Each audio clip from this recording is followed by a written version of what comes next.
Hey everybody, welcome to the Growing with Fishes podcast. I'm Steve, No, Marty.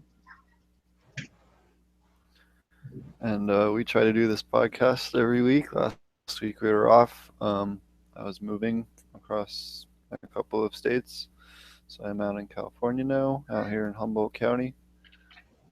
So we we try to hold on. I'm having an echo. Sorry about that. Okay, so we try to do this podcast every week and cover different aquaponic cannabis growing topics, aquaponic topics, cannabis topics, legalization topics, just different things around that kind of world. If you grow cannabis or aquaponically, either veggies or cannabis, we try to touch on a bunch of different topics and some movement topics as far as legalization. And growing things. We always encourage people to send in questions. Feel free to leave them in the comments of this, or email us at potentponics@gmail.com, and we'll answer them in the podcast, which we have a bunch for later in the episode. Um, let's see, we have a whole bunch of stuff going on. I just moved out to Humboldt County. We'll be doing a bunch of different projects out here. I'll have some video and a bunch of fun stuff to show you guys later. I can't talk much about what we're doing out here yet, other than we got some cool things to talk about. Do you want to tell us what you've been up to lately, Marty? And I know you have been doing lots of cool things with your grow. You had lots of new pictures to post and stuff. Yeah, I always like when the sort of the early to mid flower stages is always fun because you get such a rapid change. The last couple weeks is just hardening up and stuff like that. So it's always a fun time. So I think I just started 4 weeks, something like that. Probably about 4.5 weeks right now. I don't remember the day specifically I flipped, but yeah. So it's been looking pretty good. That's on the indoor. The outdoor, obviously, still been going really well, and just seeing some really good growth on both of them. So that's been good. Yeah, pretty much. Oh, caterpillars outside. That's been like the big thing this year. There's way more of them than there have been in previous years. So got out the Monterey BT spraying, hosed everybody down, and it's important to, especially in veg time when you're still creating a lot of new plant material, is to make sure that you spray, fairly often, because once you get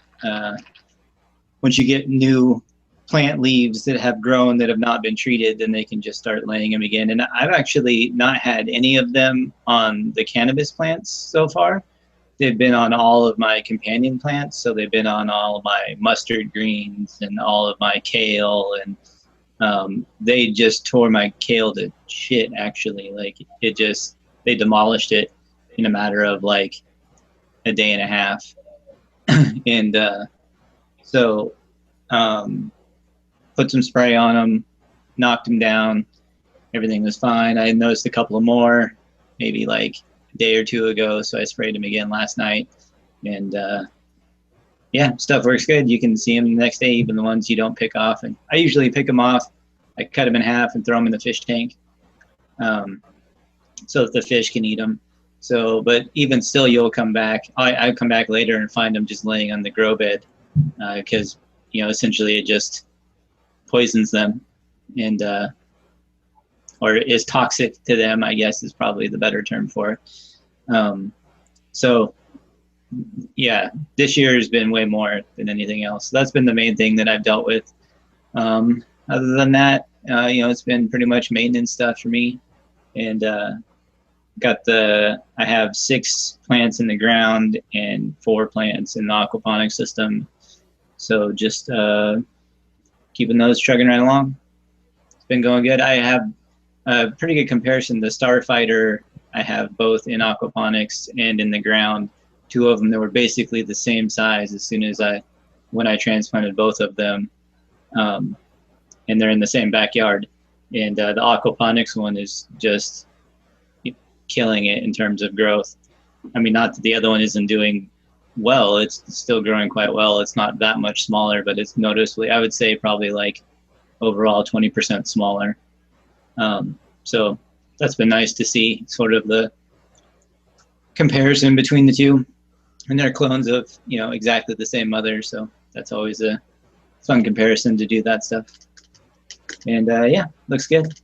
I don't know, I just threw up a picture in the Aquaponic Cannabis Growers group if anybody wants to check that out. That's the Starfighter in the indoor that I have running outdoor also. So pretty high on that stuff. It's good stuff. Have you worked with Starfighter or any of those OGs? I haven't worked with that one, no. It's pretty fun. But yeah, that's been about it for me.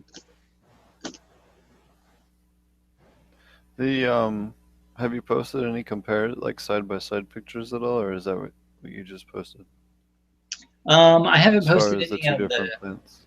in the soil ones. I don't think in any of the aquaponics groups, just because it's not aquaponics. But I'll post a comparison because Yeah, seems valid. post the soil next to the AP, and let's do that like once a week or something. That'd be really cool to follow up and see. Yeah, I think I have pictures. I should be able to just post them, so that should be good. And That'd be great for people to see. I don't take videos those for my channel. I guess maybe I could do that. Oh, I have a video comparison. Yeah, That'd be kind of cool. that would be awesome. A little walkthrough. That'd be great. But yeah, it definitely is going quite well. You know, plants look great. I think they were still growing about 4 inches a day. Or the biggest one was growing about 4 inches a day. It seems to pretty much stay right in there, unless it gets really hot to the point where it starts like drooping and stuff. Then it slows down a little bit. But it was really mild, like maybe like low 80s. I got up to the high 80s a couple of times, but it had some really nice days for the last, probably like week and a half or so. So saw some really good growth. So it's probably, I'm still estimating it's probably going to get about 10 feet tall by the time it's done vegging and everything. So should be fun. So you were talking about caterpillars. So what did you said you used the BT to kill the caterpillars? Have you tried other things, or? No, I've always had good success with Monterey BT. I really just haven't had to try anything else because you go out, you spray it, and it is just it's like a spinosad, or what do they call those? Yep. I forget isn't there like a natural base? Yeah, seems like they had a specific name for that family or something like that, but I don't know. Anyway, so it's a natural based, it's almost like a beneficial bacteria, but not. It's like it's parasitic to the caterpillar, I guess is the best way to describe it. But anyway, so it's called Monterey BT, and you can find it in most, even co-ops and stuff like that, gardening shops, seem to have it, at least over here, especially grow shops have it for sure. Most of them. It's a natural. It's based on Bacillus thuringiensis, subspecies Kerstaki. Yeah, so it's just a microbe. It works extremely well. Like I said, you can even come out the next day after you spray it, and if there's any of them that you missed, you'll see them either dead or turning brown, half dead, laying on top of your media beds, just sort of dead. I guess. Yeah, the nice thing about that too is if it gets into your system, you're not going to have any problems, or if the caterpillars fall off and the fish eat them, there's not going to be any issue. Yeah, it's not covered in any sort of like pesticide or anything like that. There's no chemical agent. Yeah. And growers have been using that, like especially the more organic growers have been using that for a while. That was so I've never actually tried anything else for caterpillars. That's just sort of what I've always used. How about you? How do you deal with them? Alcohol is really good. You could take like a high proof alcohol, and mix it with some water and spray it on them. And that works really well as like a direct application. Um, the other one that works really well is powdered milk or whole milk, sprayed and misted onto the plants, or anything, 30% whole milk to 70% water is fine too. Spraying that onto your plants, and the lactose kills them, which is something I used for many, many, many years before, I used the BT. But both of them work very well. Cool. But if you're looking for a direct application, like you see some, you want to kill them now, alcohol is the way to go. They absorb it through their skin and they die from alcohol poisoning pretty quick. Awesome. If I ever can find BT, or I'll definitely try that. Yeah, it's definitely a good one. Yeah. So I thought this week, I guess we'll do some news topics and then we'll go to the AP. So I thought this week we could do an AP 101, which would be kind of cool. We'll talk about system stuff and some different components and different little advice on that and different things and different fish and inverts, and try to cover a little bit of a little bit on each of those topics, since we get in a lot of kind of 101 questions. We can kind of refer to this episode on some stuff. But there was a particularly ridiculous news article this week that I wanted to bring up just because it was kind of epically insane. Right. So, the town of Hugo in Colorado had its water supply shut off, and they put out a warning saying to avoid drinking Hugo town water because the I don't know, the local water department did a test and it came back positive for THC, like that the town's water. So they put out this public notice saying that there is THC in the water and people shouldn't drink it. Meanwhile, dispensaries are not allowed in this town. Neither is production. So how that could have happened, who knows? But the town only has 800 people. Um, but yeah, so they made a huge stink over it, and then they retested the water and they found there was nothing in it. But it was just completely ridiculous. Cannabinoids aren't water soluble anyway, so I don't know. I just thought it was completely ridiculous. It was all over the news this week, and if you didn't see it and you follow cannabis news, you must live under a rock. But I wanted to bring it up because it was just too insane and too funny, and too just like, I think the police or the water department's just smoking too much weed. Yeah, I don't. When I first read it, I was like, that does not Thought it sound was like the Onion or something, right? Yeah, you knew, I think a lot of people knew as soon as they read it that something was not right, and yeah, so it's basically just scare tactics, like it's just I don't know, it's the same reefer badness sort of bullshit that they've been pulling for decades. So I mean, it doesn't surprise me, but at the same time it saddens me, I guess, like I don't know. Even on some level, like, can you come up with something new? Like, even if you want to still continue to be, an opponent to it, at least, make an attempt to find something credible. I mean, obviously, that's going to get, busted right away. Like, that's not ever going to get any traction or go anywhere. So, I don't even know why. Like, if you were opposed to marijuana in general, how you would think that it would even further your goal. So I don't know. The whole thing just seems stupid to me, I guess. So there was another really interesting article this week. For those of you out there who don't know, the police like to use a particular for people that are operating less than legally. Um, as we like to say, less than legally.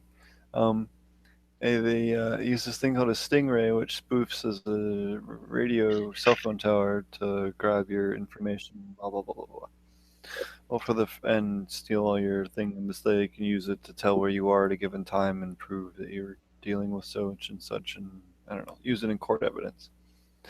Anyways, a federal judge in New York and Manhattan ruled for the first time that evidence obtained via using this without a warrant was ruled illegal and violating the defendant's rights, and threw it out and ruled that this is not, they can't, police have to get a warrant from now on if they're going to start using stingrays for a particular target, which totally changes what they've been doing at the moment, which is just blanketly fishing. It's a really big thing for personal rights and cell phone rights and all this other stuff as far as limiting, random surveillance. They actually have to get an actual warrant for a specific person in a specific town, and put it in front of a judge and get a thing. Not that that's particularly hard, but at least they have to go and do it. It's the legal way, the way they should have to do it. So, Yeah, it's sort of the bare that minimum. was a really, really big, yeah, bare minimum. So that was a really big court victory for civil rights and the cannabis, especially involving a lot of cannabis people. Now they're going back and looking at thousands of cases in New York and other states that might be overturned because of the ruling, because it was a federal court judge, and they can use that as precedents to overturn a whole bunch of people that have been, I forget back to how far, but a whole bunch. But it's going to end up being a really, really, really bigger deal in the long run. Imagine that lawyers get paid again. Right. Even So to go back over and in cases, they'll still get paid again. DAs and all that. I mean, it just, I don't know. Like, I know it needs to be done. I'm not saying, I'm not complaining about that, but I just think it's funny, like how many times like are talking through a scenario like that, and then you're like, oh, yep, there's where lawyers get paid again for the same. They're getting paid again to undo what they did before. Like lawyers and accountants, it seems like they always get paid to do that. Like they want to get paid to fix their mistakes. I don't know, just bothers me, I guess, that they get to do that. I don't know. Sure.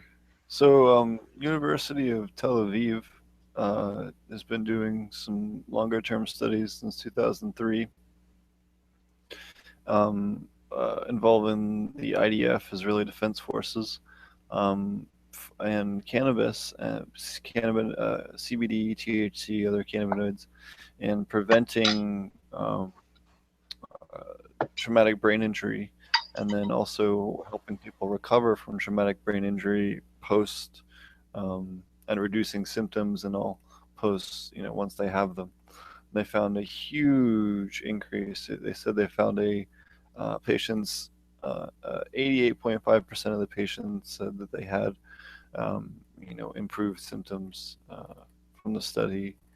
And they found that it had a huge, huge impact in preventing longer-term damage and longer-term symptoms, especially the first, after 6 months of the injury. So it's a pretty interesting article.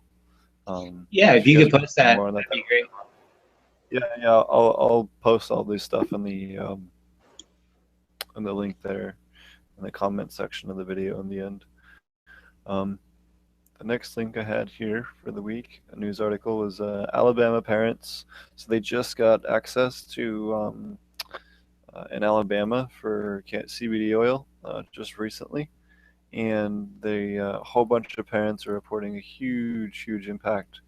They just did a huge bunch of interviews with a bunch of different parents saying, how much fewer seizures these children are having, and a whole bunch of different stuff. The one kid's only using 3% THC, or no, I'm sorry, Lenny's law allows CBD oil with THC levels up to 3%.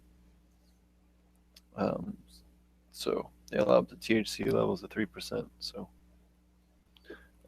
it's not the greatest because they still can't get their good 1-to-1 ratios, but, it's better than nothing. It helps out a lot of these kids with seizure disorders and other things. So we'll post that. That was a pretty good article. And then, Italy and Germany are looking to expand their access, which I won't go into too much. And then one thing I wanted to talk about, because I haven't really heard about anyone else in the other cannabis radio shows or podcasts or anything else bringing this up, but Atlanta has got this bill they're waiting on for their cannabis patients, and um, they're waiting on the federal agency's decision on how to classify cannabis before their local government acts. If they don't bump it down, their governor's refusing to sign it or something like that. So, um, you know, I'll post the article and y'all can read it for yourself.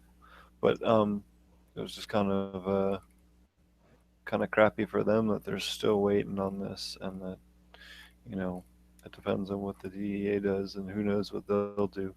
So nobody still knows. Don't believe any of that crap that they're going to change it on the 1st or whatever. There's a strong indication they're going to announce it in August or September, but nobody knows for sure yet beyond that. I know I posted a thing about it, but that was just a rumor. Nobody really knows for sure yet. So. Right. Yeah, I think that the the one that's particularly interesting to me is the one about the traumatic brain injury that study you were talking about. I was just on a podcast earlier this week with a radio show with a group of veterans from Weed for Warriors in Illinois, and definitely want to post that for them and get that information over to them, because they're doing a great job working with our veterans to help get them off of pharmaceutical medications, and are having a lot of success with it. So definitely want to give them some support and anytime I can. So I'll link that over to them, and I'll post their information about their show and their group as well when we upload the video here into my channel. And I'll send it over there for you guys too, Steve. But I had a great time on their podcast. We spent a while just basically talking about the same kind of stuff that we do, and the stuff that they're dealing with in Illinois. Hopefully give them some advice as they move forward with their medical program and getting that stuff set up, and trying to keep them involved and informed. And I basically told them, know who your council members are. Like, that's the one thing I could go back in time and do, is that know who my council people were before any of that stuff went through, because I could have voted differently, or voted at all for local council for that matter.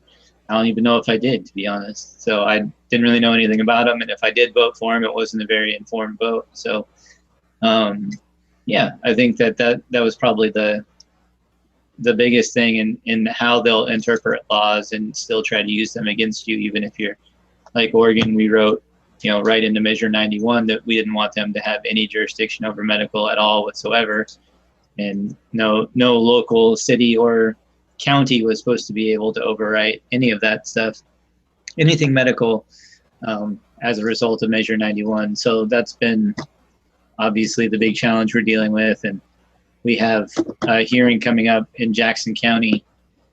I think it's either Monday or Tuesday. Let me look. It's the 26th, so Tuesday at 9, I think, at the courthouse. So if anybody's listening, Jackson County wants to stop by and give their 2 cents, we're going to try and fill up the council room with growers again for probably, I don't know, the 5th or 6th time. It should be stuffed full of people that want them to stop doing what they're doing. So hopefully they'll get the point at some point. So yeah, that's basically where I'm at in Jackson here. And I think that it's important to know who your local council is. They're going to be the ones that interpret all of this stuff and implement any bans or limitations or regulations that could affect medical. So if you're in a state that already has medical and going recreational, be aware of it. If you're a state that has medical or is trying to get medical, you still need to be aware of it, because eventually those regulations are all going to filter through city and county councils. So know who they are, vote for them, make sure they're not assholes.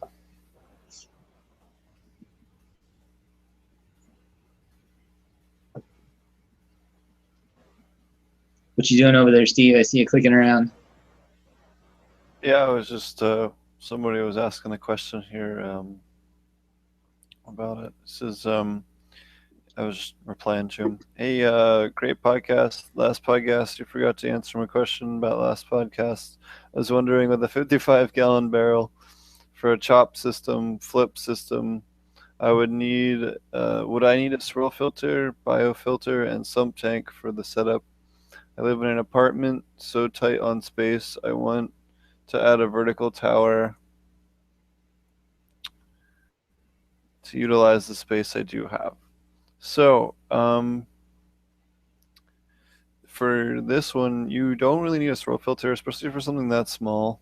You know, you don't really need to go crazy. You're not going to have that many fish. You're only going to have enough fish to supply enough nitrogen for that, which you're not going to be supplying that much waste to that. You know, nothing that you're going to be able to not handle with the plants and all. So, and then as far as the tower goes, you know, that'd be great for doing you know, clones and stuff like that. But, you know, unless you're going to do a really quick turn, might not be the best to flower out in. Um, so, um, I guess If that you're would be just my doing advice on that. veggies, for instance, if you're just growing food, obviously, but anything that I think you'd want, and I guess my thing with towers is that, they can be leaky for sure. So if you're gonna have it in an apartment, like, just make sure you have a really good sealed setup. A lot of the um, the DIY sort of PVC tower setups that you see, I don't, a lot of times those can be really, really leaky. Been over to one of my buddies' places where he tried doing it, and basically, I think they used the heat gun, where you heat up the side and push them in. There's a number of DIY videos on how to set them up, but they had the issue where pretty much anywhere the when you had them on opposite sides. So if you had the PVC power coming down like this, and you had one in like this and one like that, if you get those at basically the wrong angle, you'll have water flowing right out of the other one. So it can be a pain in the butt to keep them from leaking all over the place in an apartment. It might be difficult to have a tower. So definitely be aware of that when you're making it and designing it, that you don't want to have water splashing everywhere, because first of all, it'll be a mess. And second of all, you'll probably have a relatively small tank and a small system inside. So you just run out of water relatively quickly. You'll be adding water to it every day to keep it up and going. So that's my advice on vertical towers in small spaces. They're great, but just make sure you do something to account for spillage.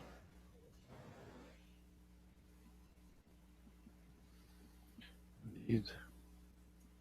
And I guess you pretty much, I agree with you on the filter. I mean, I would keep fish density pretty low, just throw a couple fish in there.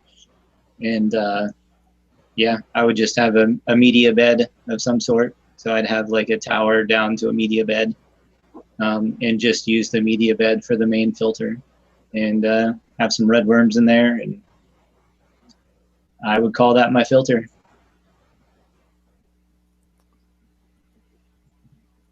Yeah. So if anyone has any questions, feel free to write it in. Um, we had. Could you add Epsom salt to the ferments instead of sugar? You could definitely add it to it, but it wouldn't be instead of sugar. The sugar feeds your microbes, and the Epsom salt's just going to provide magnesium and sulfur, which does benefit the microbes, but in a completely different way than sugars do. So it wouldn't be in any way a replacement.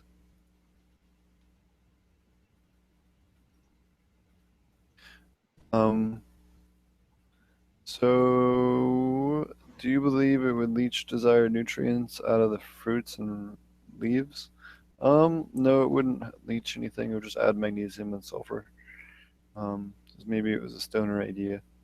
And the other one is, can I use 85% food grade phosphoric acid? Yes, you can use it, but that's a little hardcore. I mean, I would use that if I had a really large system. I don't know if I would use it on a small system. It's just it's pretty hardcore. I know most people use 12% or 20% or something like that. It can just be pretty hardcore, and if you happen to spill it on yourself, man, you're gonna feel the 85% for sure. You're not gonna feel the 12%. So, I used to not really even bother wearing gloves Yeah, when I'd trying probably to just stuff. dilute it first. Like if I Yeah, I had would to. just dilute it and use it to Yeah. make my own big batches. Is what I would do. Yeah. But I don't. I mean, I use the lower percentage ones also. So, but you could. But if I did, I think I would dilute it as opposed to try and use it at that high a concentration because you spill a little bit too much or something happened. Yeah. On a small system, you might be wanting to put it in with an eyedropper. So it's kind of like uh, it's not really anything different. It's just at a higher concentration. So it would be fine to use, but be careful with it, I guess, would be my opinion.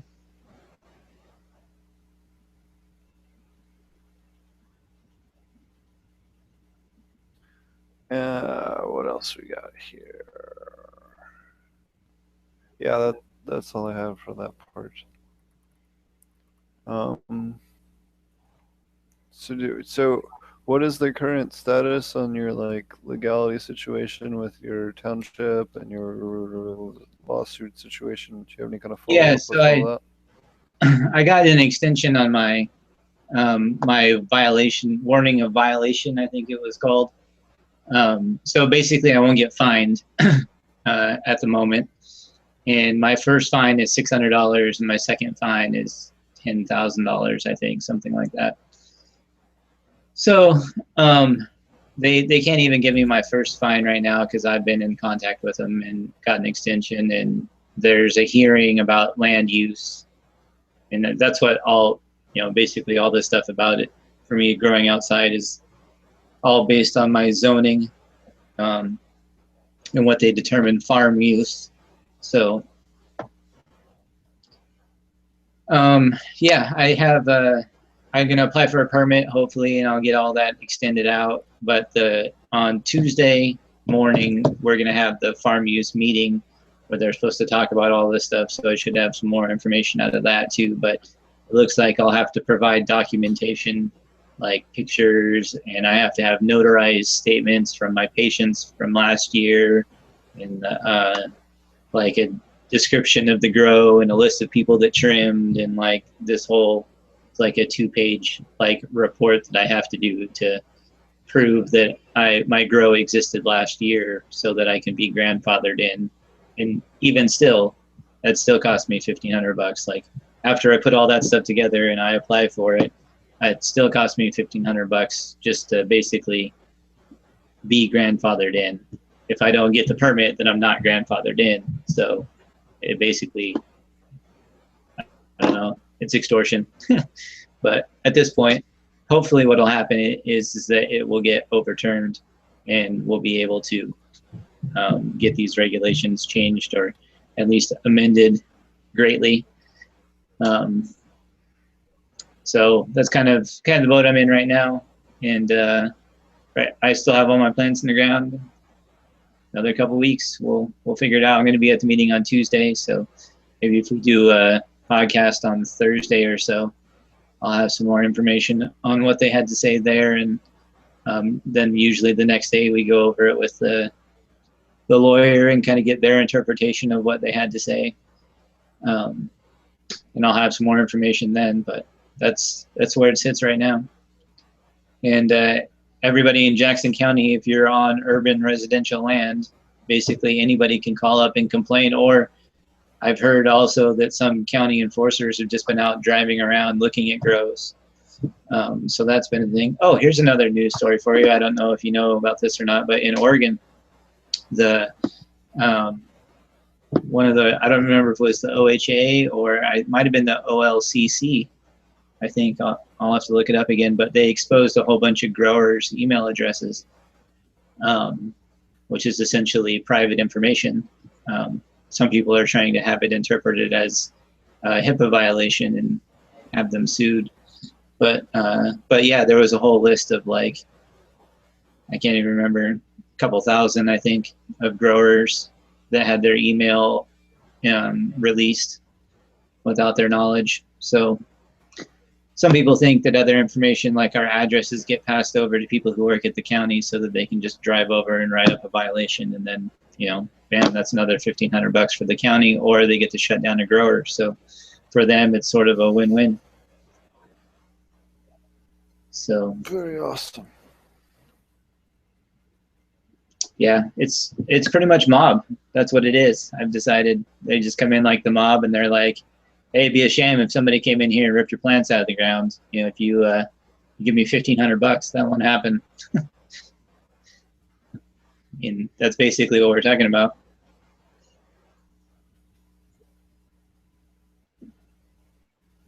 Absolutely. Absolutely. All right. So, you want to start with this AP 101? I thought this would be really fun for both of us to go over, and we've had a lot of different kind of requests on this. Yeah, so that'd be fun. Unless you want to just do like a equipment first, or just do like the live, like the fish and inverts now, and do the other one in a different episode, or we can just go through it. Or I think probably where I would want to start out is like defining, you know, what it is. They actually asked me this on the podcast when I was on it before, which is, you know, how do you define aquaponics? Like, what is it? You know, sort of in the general terms. And so, you know, I think that you have the basics, right? You have to have, obviously, you know, fish or some sort of animal that you're using inside of a closed loop system, so not decoupled, where you're just keeping a fish tank with a biofilter and then feeding the water to plants in the ground. So, you know, that's pretty much it. I think, you know, you're, you know, raising an aquatic animal in a closed loop system and growing plants with that system is pretty much what I would call like the bare bones of it. And then you can take it in sort of whatever way you want from there. You know, whether you want a huge system or a small one, or barrels or towers, or, you know, swirl filters, radial filters. You know, there's you can be as complicated or as simple as you want it to be, right? Dual root zone, same thing. So that's how I would define it, those basic principles of aquatic life and growing plants with their waste products. Do you have anything else you can think of besides that?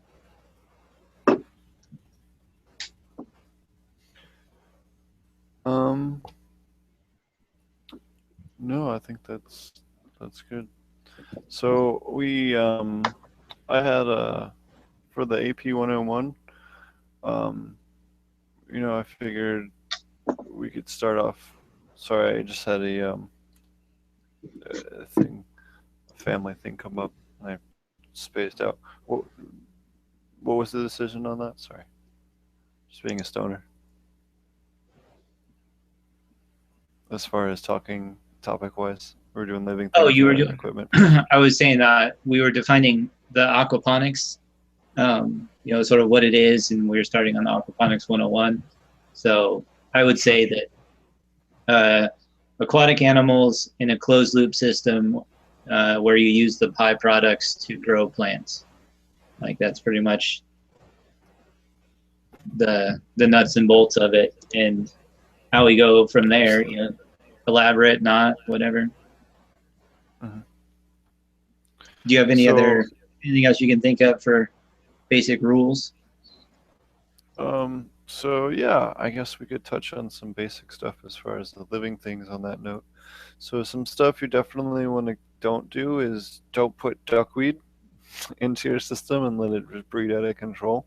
It'll clog everything.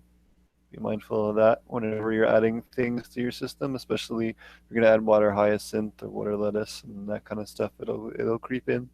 Or aquatic plants from the pet store. Yeah, it might seem like a good idea to try and grow that in your AP system, but man, if you add that duckweed, it's going to clog your stuff, clog your overflows, and that'll be the end of it. Sorry for spacing out there for a minute. Just had a weird family email I had to take care of for a minute. Threw me off track mentally. Well, that's all right. No problem.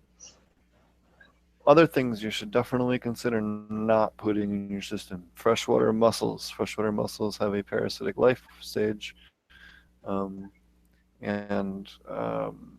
they can cause all kinds of stuff. Um, like not necessarily death, but it can definitely injure your fish quite a bit, and you don't want to do that. The other thing is that if they spawn in the system, and they can have little babies that clog up your plumbing and clog up your pipes and everything else.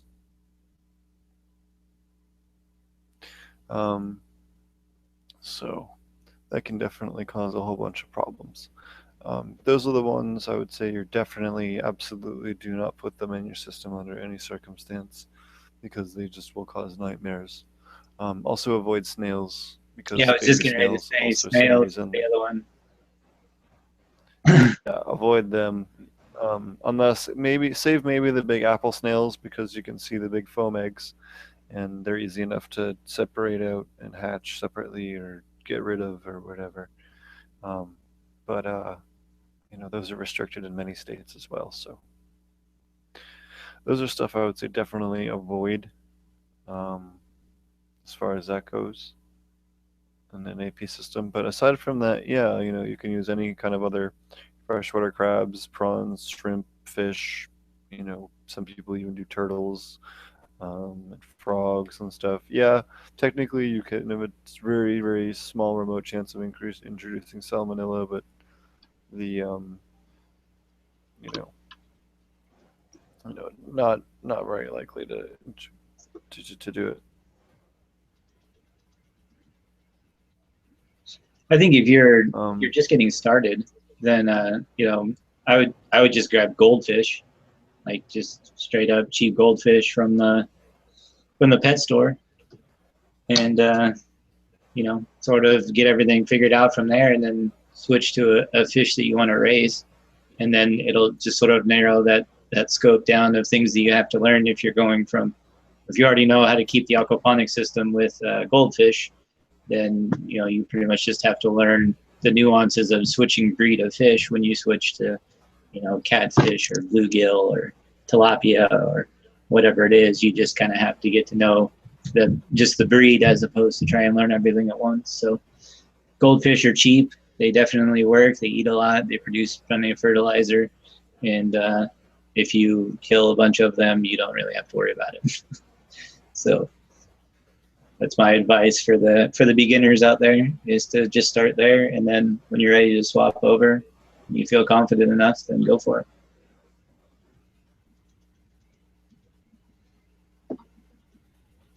Absolutely, absolutely. Um, so since we're on the topic of living things, we'll just keep going with that a little bit. Stuff I wanted to really tell people about that are really, really awesome to raise in your systems, especially if you have the rafts, especially. So things I really like for rafts that you don't normally get to hear about in aquaponics are vampire crabs, which are a type of freshwater fiddler. They love to go around and eat your damaged leaves, your dead, dying lower leaves from lettuce and the lower damaged leaves that are falling down and kind of starting to rot and stuff like that. They love to eat all that, so they trim them off. They're like little gardeners, but in general, don't really have damage much stuff. Um, and they The other one I like to use, and they do really great job of keeping things clean. They love to eat insects, so they prefer protein. So if there is an insect or something that's there that they're capable of eating, they'll go over and eat it. So they're, you know, almost like a little active defense force for your garden and for your rafts. They love, just leave a couple holes open so that they can just climb in and out of the water. But they are really good. We use them a bunch over in the lab of an aquaponics source when I used to work over there, and a couple of the beds, and that was really fun. I use them a ton, and whenever I keep reptiles and amphibians, because they just do a great job of keeping the tanks clean. Um, and yeah, it works really well. Um, the other ones, oh, the other freshwater crab I wanted to mention is there's one called the Thai micro crab, which is very desirable in the pet trade, and they do extremely well in the raft beds. They eat algae and detritus and, you know, just dead dying plant matter. They don't eat live plant matter at all, and they're extremely gentle, easy to breed. Just throw them in your rafts, let them do their thing. Just be careful, you know, you give your roots a real good shake. You don't pull them out when you harvest your plants from the raft beds if you're doing any kind of raft stuff, or, you know, even in your sumps and things like that. But they're really good. Just be mindful that your inverts are a little more sensitive, so don't, you know, they're good for, you know, real low nutrient systems, but don't put them in like your flowering system and things like that. It's not going to work out well. Um, Other great options if you're doing aquaponics systems are the dwarf shrimp, you know, cherry shrimp, blueberry shrimp, King Kong shrimp, yellow shrimp, all those little tiny mandarin shrimp. All those little shrimps breed extremely well in raft beds. They go from $1 to $90 a piece. You can breed thousands of them out real easy underneath your lettuce or your clones or whatever you're doing in a raft system, and it works real well as far as different interesting ones to do.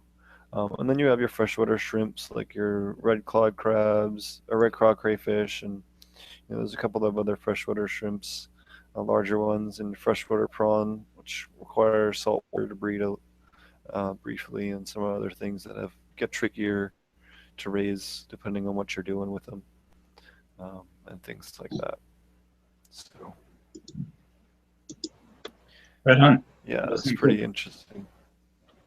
Yeah. And then what's the else? Freshwater clams are fine, but just remember they strip a ton of calcium from the water.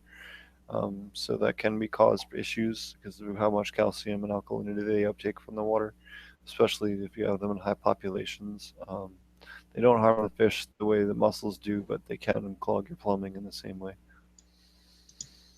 I actually looked into those when I, you know, obviously I knew I had a lot of calcium in my water that I needed to consume or neutralize in some way so it wouldn't cause lockout issues. So I chose to grow a bunch of kale because we love kale chips.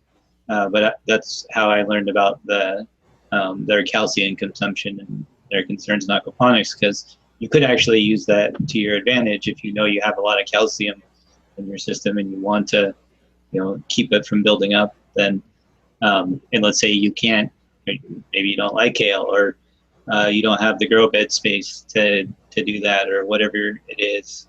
It could be something you could use to your advantage by adding a few of them and help bring down the mineralization of your water. Actually, I think somebody asked about that last week, didn't they? Was asking about water softeners. So that might be another thing to consider if you have extremely hard water and want to bring it down. Yeah, just be careful how much sodium it's putting in, because a lot of softeners add a lot of sodium to the water. Cool. Yeah, that can cause some issues, but yeah, as far as that goes. What about fish? What kind of fish are you running, and how have you experienced with and all that I could talk about? Well, I started with the feeder goldfish. I've had some of those for quite a while now. Probably, I don't know, I would say like a solid 2.5 years now. I've had some of them, and they were just the 25-cent goldfish from the market, so that's been pretty cool. So then I moved on to koi. I've had and had and still have a few Plecostomus that I put in like one of my sump tanks. Those have all done just fine, except for when it gets really cold outside. They tend to not like the cold as much. And then I've had catfish, which I've gotten more recently. They've sort of been the last ones that I got, and I had them inside for probably like 6 months or so, and everything was fine with them until I put them outside and the water temperature started rising as the weather got hot, and then they started breeding, or I guess fighting is the more appropriate word for it. So those have been all the ones that I've dealt with personally. We had some of the big-eyed goldfish too. I forget what they call it. What are they? Mulgores, something like that. And telescope. Yeah, so just basically just fun goldfish that my kids pick out at the pet store. I mean, nothing terribly fancy or anything. But yeah, we talked about this before. I have an asshole koi that just smashes them and like pops their eyes and kills them. We named him Donald Trump because he attacks everything that doesn't look like him. And he actually does have a big orange spot right here on his forehead, so that's pretty funny.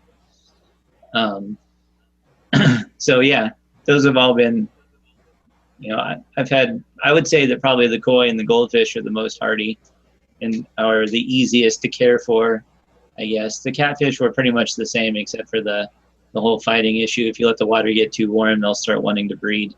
And when they start wanting to breed, then they start fighting with each other. Then after they breed and they lay eggs, then they still fight with each other.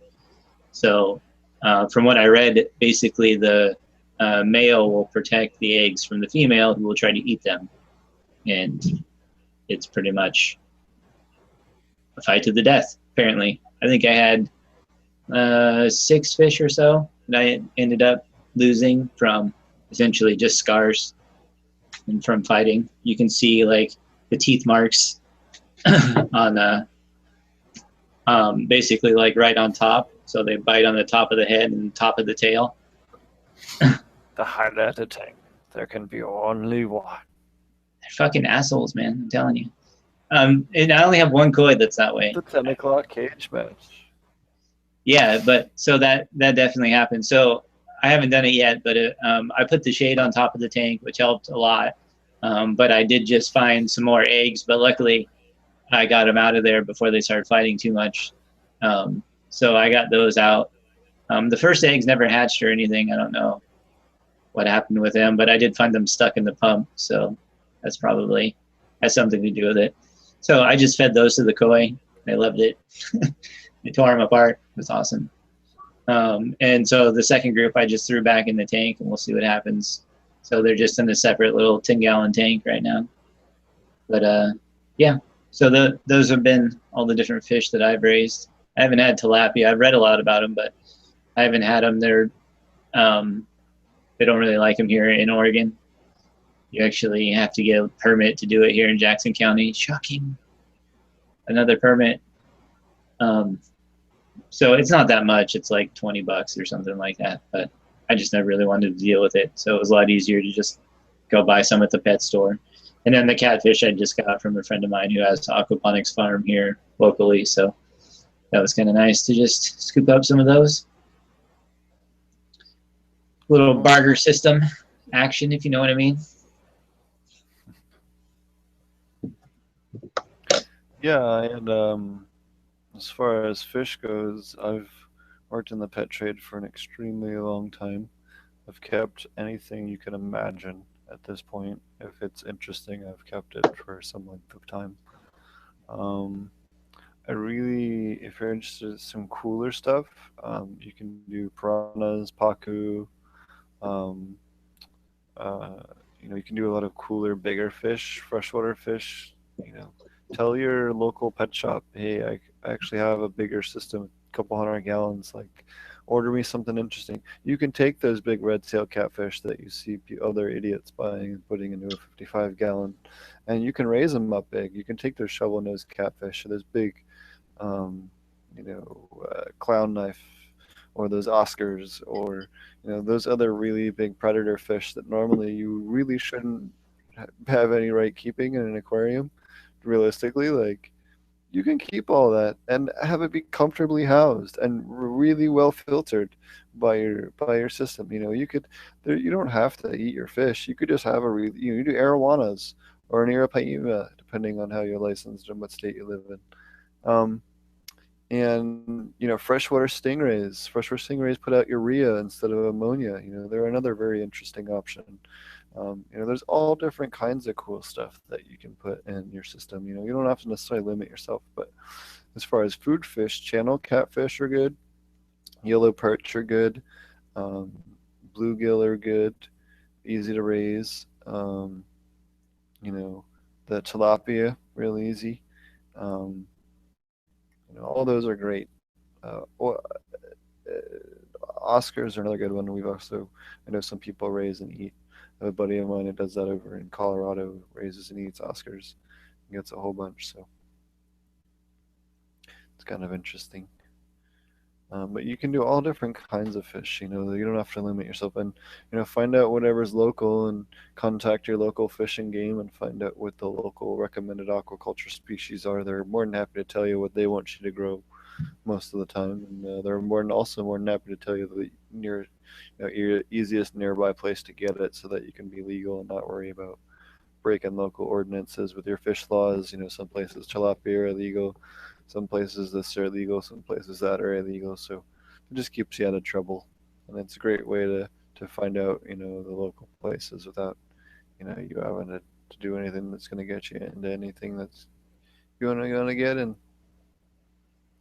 If you do want to raise fish that you can eat, you can always look up your local hatcheries, and usually there's a list of them on your state website.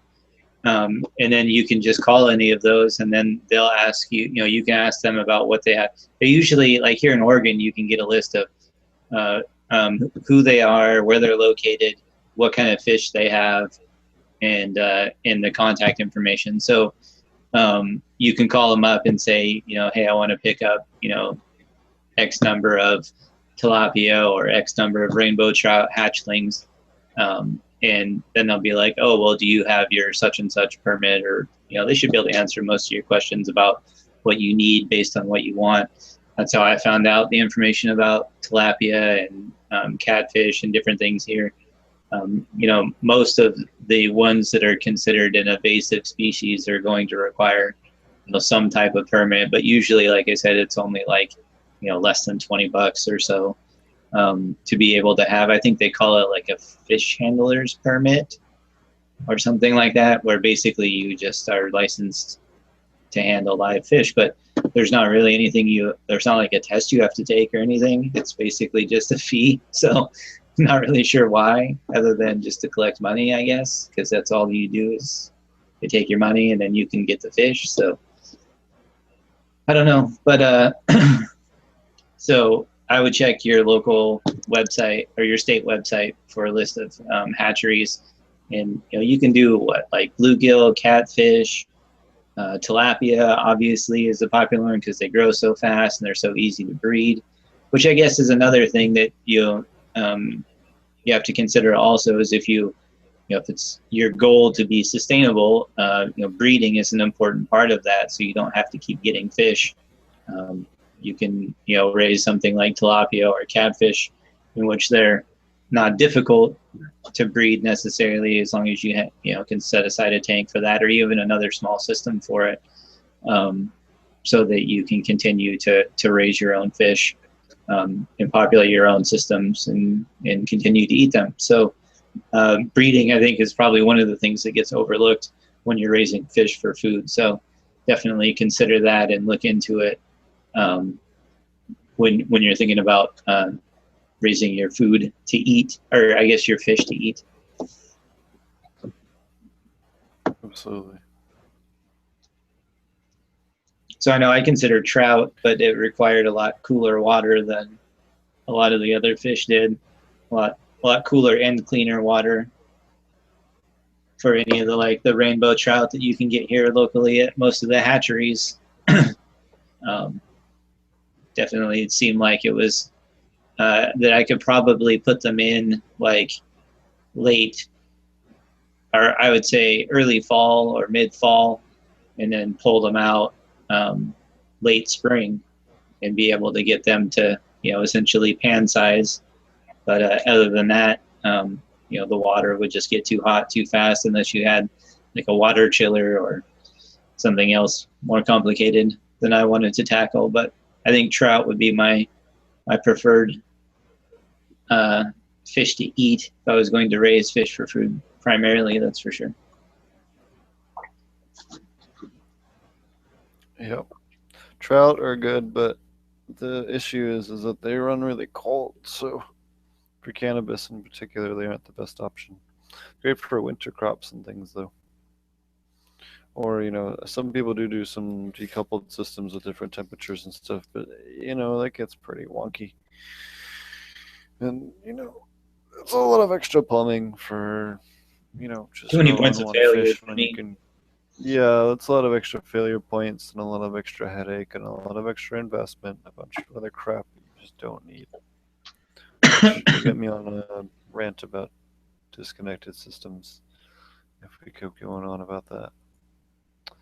So, let's talk about system. So, your main system, you're going to have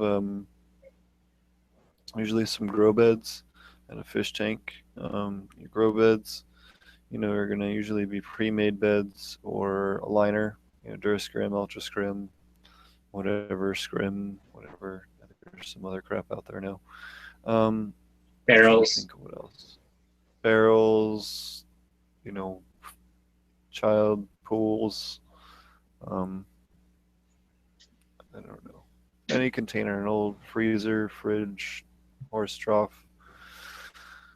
You name Literally it. the kitchen sink.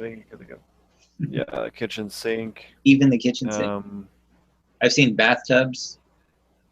Bathtubs, windows, sill planters, buckets, whatever. So. Yeah. I wouldn't recommend terracotta pots, though. That's probably the one thing, because they can mess with the pH. I haven't tried it, but there was a lot of information on it, at least. So I don't know if you've messed with it or not, but from what I understand, spikes pH pretty hard. For which one? For terracotta pots, like the terracotta can, yes, yep. Yeah. But it doesn't normally, but it can depending on how new it is. I might have to test it. I have a couple of them. If it's been outside in the weather, then you're fine. Oh, cool. Yeah, it's a good hide for your fish and stuff. Can be. So it's cut PVC. You've got some scraps left over, some ends you cut off or whatever. Just toss it in the bottom of your tank, at least until your harvest. Throw some strings on it so you can just pull it up when you're done or whatever. So we talked about the different liners. As far as plumbing goes, I know in Jamaica we did a couple of NFT systems that were short with PVC going to bamboo. That was kind of cool. When I go back down there, we'll have some more video, and hopefully I can show you some of that stuff. You can also use regular PVC. There's nothing wrong with PVC. Every once in a while, I'll get one of these crazy threads about on one of the random forums about, the PVC is bad and we need something else and blah, blah, blah. You can go with the PVC-free plastic piping, but it's going to cost you about 5 times as much, which is like better than electrical grade leach level. There's just no need for it. You're not running anything corrosive. It's just fish water, plus a little bit of nutrients. There's no need for it. Right, and it's low temperature. Yep. Don't use primer. Just use your PVC glue and your plumbing, your PVC. The primer actually does have some stuff that is a little bit toxic, especially in the recirculating system, and for your fish. So don't use primer. Just use the regular old glue and PVC. I don't use anything. I just honestly, like my last system that I just rebuilt outside, and The one on the other one, I built it so that all the PVC joints were over the top of the tank. So they dripped a little bit at first, and then they just drip right back into the tank. And now fish poop has clogged up everything. So just pressure fit together. So if you want to check out that's on my outdoor grow. There's a video that shows how that's set up, I think, on one of the playlists. But I really like that trough style tank with the beds over the top of it. So if there's any issue, it just goes right back down into the tank, and then you don't have to worry about gluing anything together. So you can, if I have like an issue with roots growing down into it or something, I can just pop it apart and clean it out, and pop it back together. And I haven't had to do that yet, but it would be no issue to take it apart and clean it out if necessary. Like I have a net pot that goes over the top of the drain on the inside of the bed at the bottom where it goes out, keeps media out of it. But I'm sure roots will work its way down in at some point, but they would have to grow out of the bed all the way down through the bottom pipe and then up over the top of the U siphon before it would become an issue. But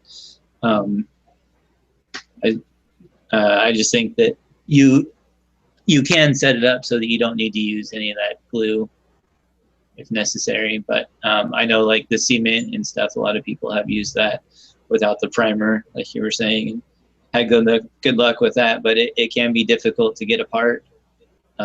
So just make sure you want it to be stuck together.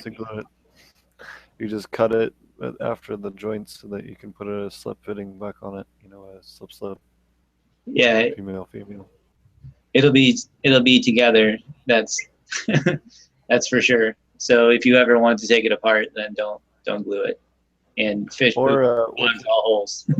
Really does. Or what you do is you cut in and you put some union joints. And a union joint allows you to unscrew the pipe at any place you want. So you glue in your ends where the union joint comes in, and then you screw it together, and it fits in. And then you can unscrew it and detach that section of pipe whenever you want, which are real nice depending on what you're doing. Yeah. Yeah, I put so on that particular siphon, it's an external siphon. So the two beds face each other. They come into a T, and then the T drops down a little bit, has a crossbar that connects in with the other one. And the U siphon comes up over the top out of another T in between those two. So, and then on the end of my U siphon, I have a ball valve, so you can adjust the resistance to make it easier to stop and start. So, if you're looking at setting up something besides the bell siphon, definitely you can check out loop siphons or U siphons. External siphons, those are all three names for the same thing, by the way. So don't, if you're just checking them out, then, it's just different ways of doing the same thing. The siphon, is basically the same thing as a bell siphon. All it does is it makes your beds fill and drain, and, using water pressure and pushing the air out of the pipe. It's all based on the same principles. So, and there's plenty of videos about that. So you can look up U siphons or external siphons, bell siphons. All of these are just different methods of getting your the water level inside your bed to vary, so that you have like an air diaphragm for your roots. So it pushes out stale air when the water fills up, and it draws in fresh air when it pulls out. So it gives your roots access to air and nutrients in a variated manner, sort of like breathing for your roots. And I've definitely highly recommend some type of siphon system, whichever one you feel like you can build. I really don't think it matters as long as it fills and drains and runs, then it's fine. They all have different concerns, so definitely check them out and see which one you like. I personally like external siphons or U siphons, whatever you want to call them. They maximize your grow bed space because you don't have to have anything on the top of it, as long as you make sure you can keep stuff out of your drain in the same way that you do with a bell siphon. You can attach more than one to a bed, which you really can with a bell siphon too, but everybody nowadays seems to build one for every bed. So like I have 4 barrel beds that all run on the one siphon, so you only have to build one for for each bed, or you don't have to build one for each bed. So I don't know, siphons, that's pretty much, my recommendation is to learn how they work and to use one of them, whichever one you feel like you're the most confident in. You can order kits off of eBay for pretty cheap. I don't even know what they are, but I know that one guy in the Aquaponics group has been selling them for a while, and they're pre-cut. You can just basically fit them together. You can do the same thing with external siphons. You can just go to Home Depot and buy all the parts and put it together like Legos, basically. So just understand those principles and then apply one of them. I don't know. I'm not a big raft guy. I don't know, Steve, maybe you can talk a little bit more about rafts, but I'm not a big fan of them. I mean, I guess maybe if you're trying to grow a shit ton of lettuce, but yeah, if you're doing lettuce or leafy greens, they're good, but they're not good for cannabis at all. right. And even when you do have lettuce or any of that stuff, they still require a lot of aeration, so they don't have that same process to where the roots get exposed to air. I mean, I guess you could do I mean, I guess that's not really a raft bed at that point, so it filled and drained, it wouldn't be floating, so it would just be more like a medialess grow bed. I don't know, if you had a way to sort of suspend them and allow the water to just fill and drain. But yeah, so I don't know, what do you recommend for rafts or siphons? I've actually seen a full-blown I've seen someone that tried to do or was doing a full-blown DR raft system before, which was interesting. I had pots that were on top of a raft. It was different. I had never seen someone try to do that before, so that was interesting. I can't comment more beyond that, but someone I'm working with, it was pretty interesting. I guess media is something else we could talk about too. If you want to talk about, continue on the 101 theme, if you are going to put in grow beds, what are you going to use for grow media is a pretty important topic. Yeah, hydrogen or aqua rocks are really good. Those are the two I've used the most. So basically expanded clay, right? Hydrogen. Yeah, basically expanded clay medias. The hydrogen is really nice because it's round and you can just jam your hands in it all day long and it's not going to tear your hands up. That's probably the thing I like about it the most. Mm-hmm. But any kind of media like that will work just fine. Soilless media. Oh, I would say avoid grow stones because while they are awesome that they're high in silica and they're fine to put in as a percentage of your media, anything below, I would say 20 or 30%, they do raise your pH quite a bit because of it. So make sure that, you use that, maybe one bag of that for every 3 bags of hydrogen or something like that, or 4 bags of hydrogen if you're going to try and save a little bit of money. You can It's definitely something I recommend because you can passively add the silica. What's that? You can soak the grow stones. I found a bag of them on sale somewhere. I think it was Fred Meyer or something like that. It was on sale for 50% off. So it was like in the clearance section. Yeah, so you can get it real cheap sometimes. Yeah, just got lucky. Otherwise, it's actually kind of expensive. And so I kind of feel like you should probably just go with hydrogen anyway. Like you're just comparing full price to full price. But it was there and I hadn't used it. And I always like fucking with new shit. So, and that was a while ago. I think this was probably like a year and a half ago, something like that. Anyway, but you can soak them.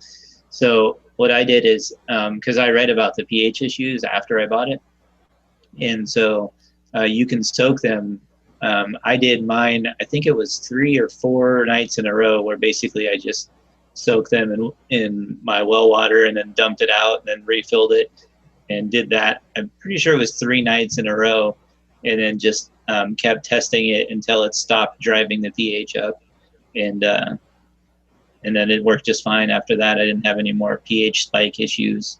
and that was actually a recommendation on their website, like a response from one of their people on driving up the pH. So if you have some or want to use it or whatever reason, you can't soak it repeatedly in water outside of your system and then just keep testing it until it stops driving up the pH in the water, and then it's good to I throw would it. say that's, yeah, but the reason why it's doing that is because it's adding silica. So it's really good as a passive silica additive. Just, I guess, might be a hindrance if you're starting off with a really high pH. That's why you don't want to use much of it. You know, a little bit's fine. It'll help balance everything. That must be Something why the weeds in my backyard were so tough this year, because I poured all that silica out last year. Yep. Yeah, probably just leached it out, honestly. Just poured it into your veggie garden. It would have kicked butt. I should For have. the veg, the squash and all. I just grew some killer Cucumbers weed. and all that stuff. Not weeds. Awesome weeds. So we're trying. We're doing a big test at one of my partner's houses out in Colorado. My girlfriend out there, and my they put some biochar down on a big acreage for some hemp, testing it out, and man, does that stuff grow the weeds as well as hemp really well. Definitely boosted the weed production as far as the thistle and other things on top of everything else. This spring, like after like when it first started warming up, like my whole soil garden back there was just like, there were literally like, the weeds you get with like the bright pink flowers. I don't know what they are, but over here we get them all over the place. They were literally like climbing up all of the fencing from the plants from last year, and like they were seriously probably like 7.5 feet tall, just growing right up it, big bright pink. They're like, oh sweet. So I just chopped them all down and took all the flowers and threw them in the worm bin, let them eat them up.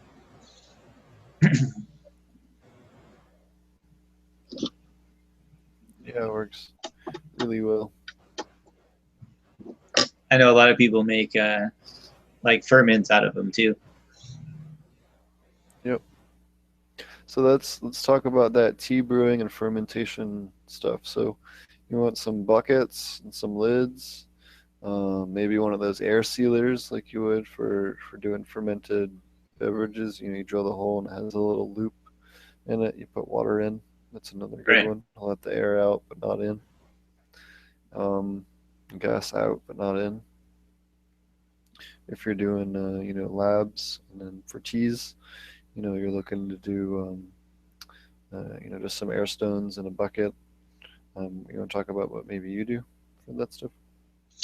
Yeah, so I have a couple of different ways of doing it. I have what I do is a bokashi bucket. So in my kitchen, I have a bucket with some water and some this stuff. This is some EM1 bokashi that I got from Terragenics. I don't know if you guys can see that or not. But so there's the Terragenics right there. So that's the website I got it from. And they call it a compost accelerator. And so I use this bokashi and EM1 in sort of like a pre-soak for all of my fruits and different stuff like that. And then it all goes in, which is, and it all goes into the worm bin. So from there, it gets broken down, eaten by the worms. And I run water through that worm bin, collect the juice, and then I can do a couple of different things with it. I can make an aerated compost tea, or I can use it to make fermentations. So I'll mix it like 10-to-1 with water and make fermentations with it as kind of like an inoculant. And those are anaerobic fermentations, so you don't use an air stone in those. It actually would hinder what you're trying to do. So And I'll do fermentations of a lot of different stuff. Like I have some bananas that go bad, or I'll do like sprouted seed teas, which is a little bit different, but a lot of times I'll blend those up and add them to a fermentation. And so essentially you're just adding microbial life with a food source, kind of like what you do in an aerobic tea. And then you give it some time to break down those food sources into nutrients. So so usually I do the anaerobic teas, I feed right into the dual root zone, as opposed to the aerobic teas, which I usually use an air stone to bubble those up with a little bit of molasses, or a lot of times I'll just use fish tank water from the sump tank as a food source, and bubble those up for usually about 24 hours. And then I will spray those on as a foliar spray. So yeah, those are pretty much the two ways that I use both anaerobic and aerobic teas. And you basically just brew them differently, and you're looking for a diversity of microbes as opposed to one specific kind. And then labs, for instance, they can be either anaerobic or aerobic. I think there's a name for that. Steve, do you know what that is? I forget. Starts with an F, I think. Wish Alan was here. He could tell me. He talks about it all the time. Anyway, your buddy you were talking about that'll hopefully be a guest here soon? Oh no, the guy that I hope I'll get from the guest is from the Weed for Warriors guy from Illinois. I was on their podcast, and he offered to come on to ours, so hopefully we'll be able to get him later this week. And we can talk about some stuff for veterans and some of his experiences. So I think that would be great. We'll figure out what day works for him, and then we can do even a shorter podcast or something around that, even if we have to. Yeah, I'm thinking Thursday, but we'll hammer that out and see what we can do. Okay. Yeah, no, that sounds good. So yeah, so the labs, the Lactillus bacillus, it can be either one. So some of your microbes can be both anaerobic or aerobic, and so I think that you can definitely use them in different ways. But for the most part, I either feed them in the dual root zone, or I spray them on as a foliar spray. I have just poured them right into media beds or even right into tanks before. I think we've talked about this a couple of times on our previous shows, but I haven't noticed a huge difference between where I add it into the system as opposed to one being better than the other. So, and I've done various methods. So, but that's pretty much what I do now is I'll either do the foliar spray with the aerobic, and then the anaerobic fermentations I'll pour into the media beds.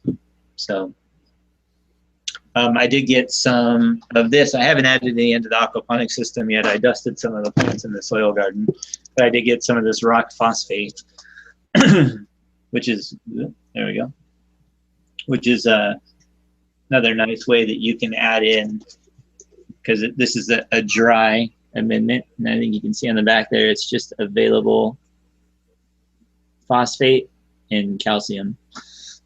So you can use these on your plants that are going to be flowering heavy, whether it's cannabis, obviously needs a lot of phosphorus in the flowering stage, or you're feeding, like we were talking about before, cucumbers, tomatoes, bell peppers, hot peppers, corn, pretty much any of that stuff that you're going to use. You're going to want to have for your heavier feeding plants, something like that. Let's see. This was what I tried to show on we had that one episode where we nobody could stream video, which was odd.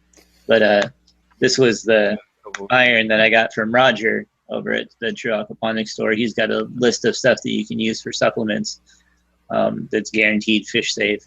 And he's a great source for stuff, especially if you need things like a specialized iron supplement for high pH or different things like that, that you really want to make sure are fish safe. He does a lot of homework, maybe even some extra homework in some cases, about what's fish safe and not. He's even got some great stuff like heaters if you want to put in a relatively good size heater. He's even got underwater camera for pretty cheap that you can hook up to your phone. He's got some pretty neat stuff over at the, I hope I'm saying that right. Isn't it the True Aquaponics store, right, Steve? Yep. Cool. So those are kind of like some basic nutrients that they can do. I guess I like the dry powder because you can, mix it in, whether you want to just dust it on top of the roots of a plant, in a media bed, or you want to mix it into a tea and then feed it. It just seems like an easier way of dealing with them.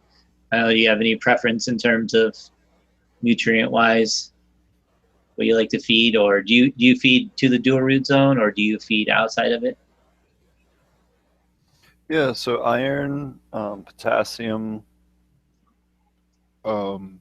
calcium, all that kind of stuff. Magnesium, I'll add directly into the main water system, and then most of my micros I'm trying to, I have a passive, silica would be the other one that I try to maintain a minimum level in the water, because it does make such a huge difference, and that's something that we really, really need to help push more in the aquaponic world, is that, silica is key, as important as all those other nutrients, potassium or phosphorus or anything else, at preventing, especially in these higher humidity environments like aquaponics and things like that, or even organic hydro and all that stuff. You really, really, really need to focus on your silica levels to make sure that you aren't, you're doing your best to battle those fungal issues.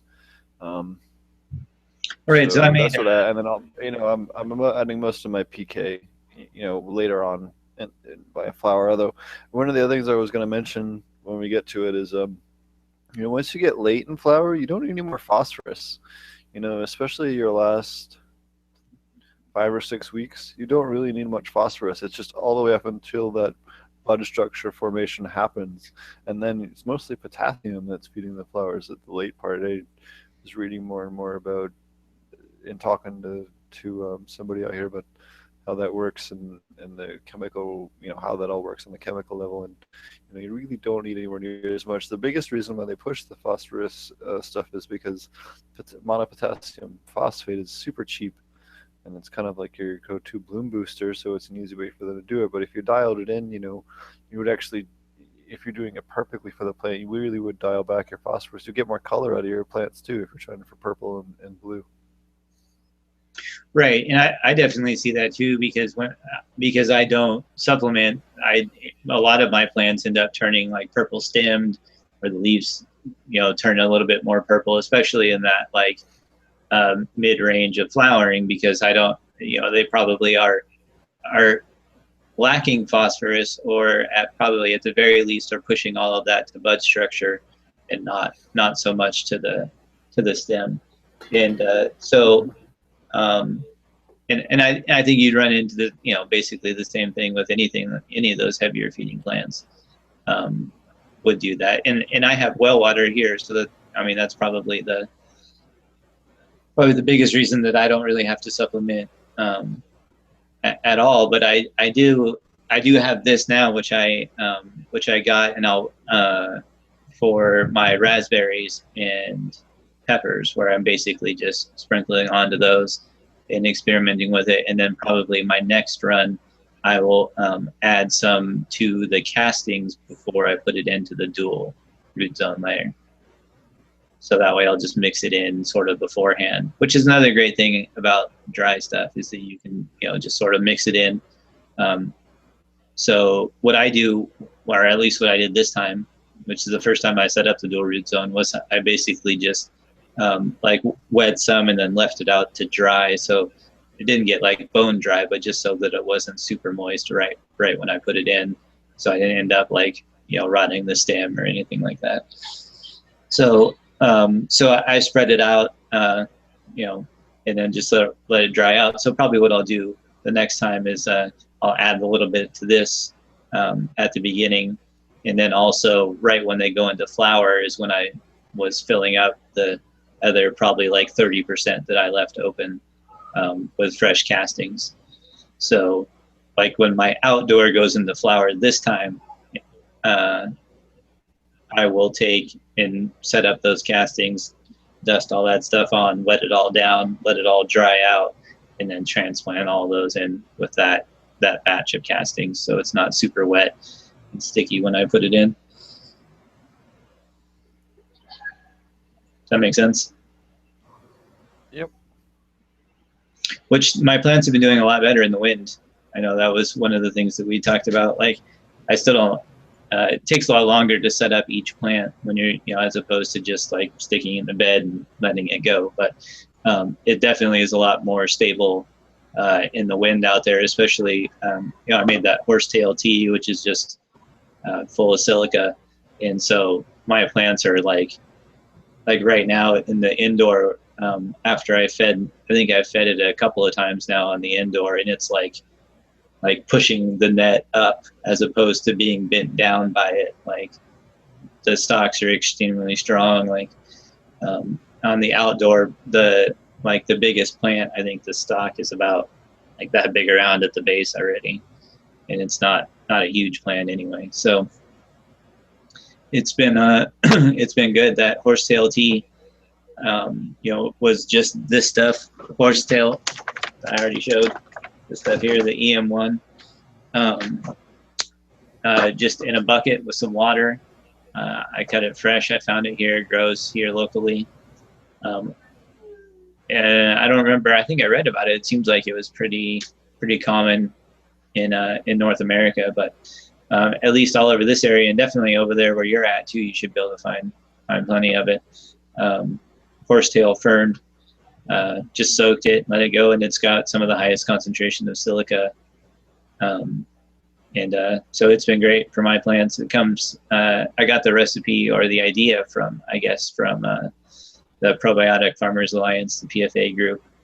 They do that a lot and feed it to their living soil plants. So I did that this year, and all my plants have really responded well to it. So definitely recommend that too. Oh, speaking of which, from the PFA group, there's a guy in there, Luke. He's actually over there in Arcata, I believe, from this place here called T-Lab. So I'll send you his info. You can check out some of his stuff. He makes some really advanced tea brewing equipment for aerobic teas. He has some like he uses fish hydroslate in a lot of his stuff too. He's done aquaponics and other stuff, and he sent me this. They call it Soil Life inoculant. And if you read the side, this is the one that's for breaking down silica. So I added that when I fed the horsetail tea also. So that should be a source of silica and the microbes to break it down. And I've noticed a definite difference in the size and the rigidity of the stalks in both the indoor and the outdoor. So if you can find some horsetail fern. Horsetail is great. I know a buddy of mine uses it to treat his gout and stuff. Yeah, I guess gout, like skin conditions, urinary tract infections, arthritis. There's like, I have no idea, but anyway, it's great for silica. It's easy to find.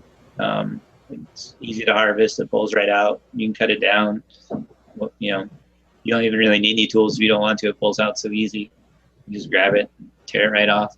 It's kind of cool. It's like it's a plant that still has spores like a mushroom.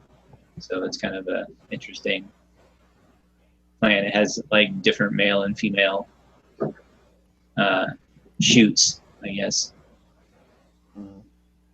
Anyway, I was reading about it when I went to go find some. Actually, I found some on our own property down there in Northern California.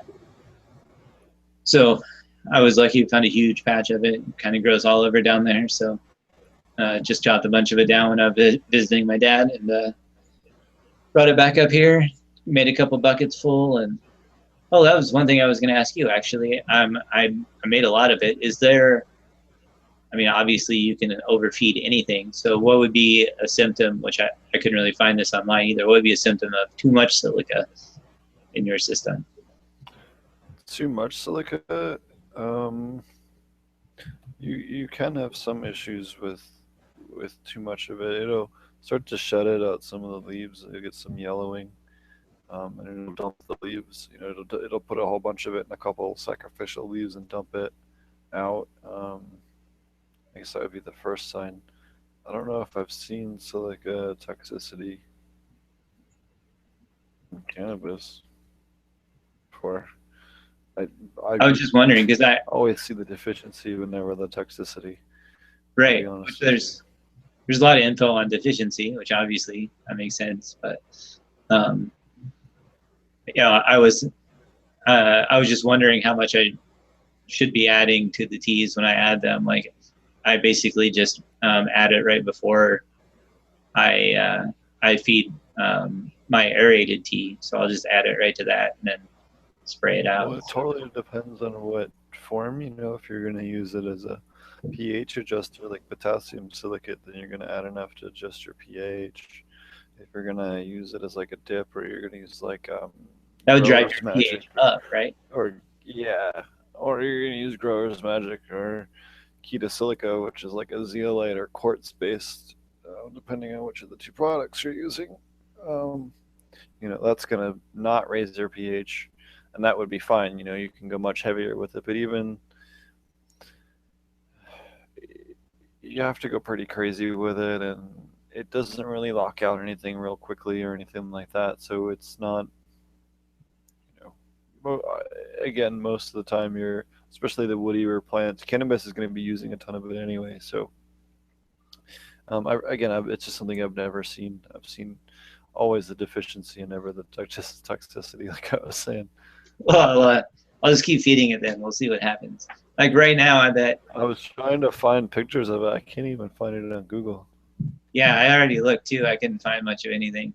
Like a couple of other people in like IC Mag forums that asked about it, but that was about it. I mean, if I end up getting some kind of tiny system, I'm happy to just, and someone wants to help me just dump an ungodly amount of silica in, and I'm happy to try it just so that we have it for scientific purposes. But man, I think there's a couple of random pictures of crumpled up leaves, but that's about it. Yeah, I think I'll do that in like maybe like my front porch system or something like that. It's got a bunch of tomatoes and peppers and stuff in it. I seriously have like, I think I have like 3.5 5-gallon buckets of like strained horsetail tea. So it's a lot. And I only have like, I have the outdoor plants that I can put it on too, but I only have like 10 total.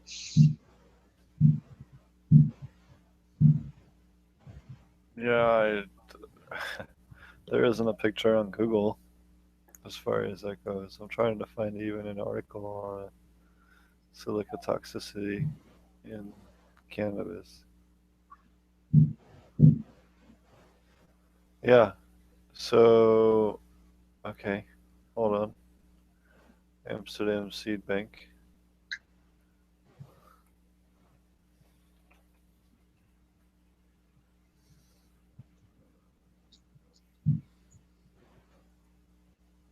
Yeah, no known toxic. Okay. Occasionally, symptoms of excess silica include deformed marijuana leaves, but no known toxicity symptoms have been found on a regular basis. So yeah, pretty much what we both said. All right. I know I've run it as high. I've personally run it as high as 270 ppms in the system personally, and had zero negative impact on the system, other than maybe making it slightly harder to lower the pH. But that was about it. But even then, like, it wasn't really that big of an issue at all. So I have like my front porch system. It's probably like, I don't know, maybe 80 gallons total. So I think I'm gonna pour in like 5 gallons.